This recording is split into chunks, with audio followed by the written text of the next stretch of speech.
అంటే 2 తెలుగు రాష్ట్రాల్లో బాగా చర్చ జరుగుతుంది ఒక 3, 4 రోజుల నుంచి.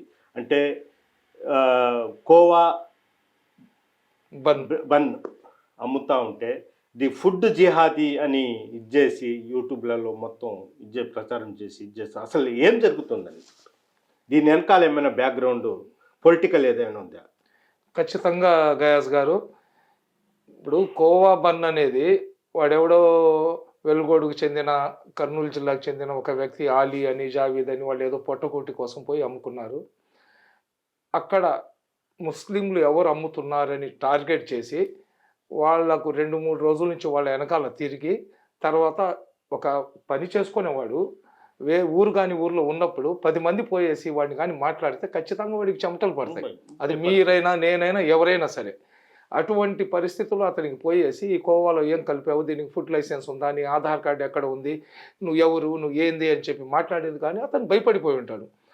దాన్ని తీసుకొని ఇది ఫుడ్ జిహాద్ చేస్తున్నారు. ఫుడ్ జిహాద్ ఏంది, అసలు జిహాద్ అంటే ఏంది? జిహాద్ అంటే పవిత్ర యుద్ధం, సరేనా?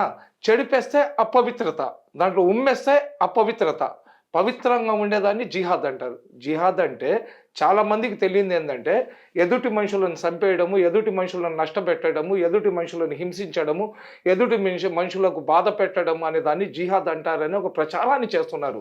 జిహాద్ అంటే మా శరీరం లోపల ఉన్న మా ఆత్మ యొక్క కోరికలు ఏదైతే ఉంటాయో, తప్పుడు కోరికలు, మనిషి పైన కనబడినా కానీ వాడి మైండ్ సెట్ వేరే రకంగా ఉంటుంది, వాడి గుండె వేరే రకంగా ఆలోచిస్తుంది. ఆ తప్పును మనం అంతరించడానికి జిహాద్ అంటారు.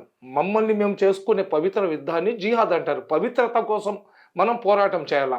దాన్ని తీసుకొని వచ్చి మనుషుల్ని జిహాద్ అంటారు, ఉమ్మేస్తే జిహాద్ అంటారు, ప్రేమించి పెళ్లి చేసుకుంటే జిహాద్ అంటారని. ఇది ఏంటంటే కొంతమంది భారతదేశంలో ఉన్న లౌకికవాదాన్ని, భారతదేశంలో ఉన్న సోదర భావాన్ని, భారతదేశంలో ఉన్న జాతీయతను సర్వనాశనం చేసి దేశాన్ని 4 ముక్కలు చేయాలనే ప్రయత్నంలో భాగంగా జరుగుతున్న కుట్ర ఇది.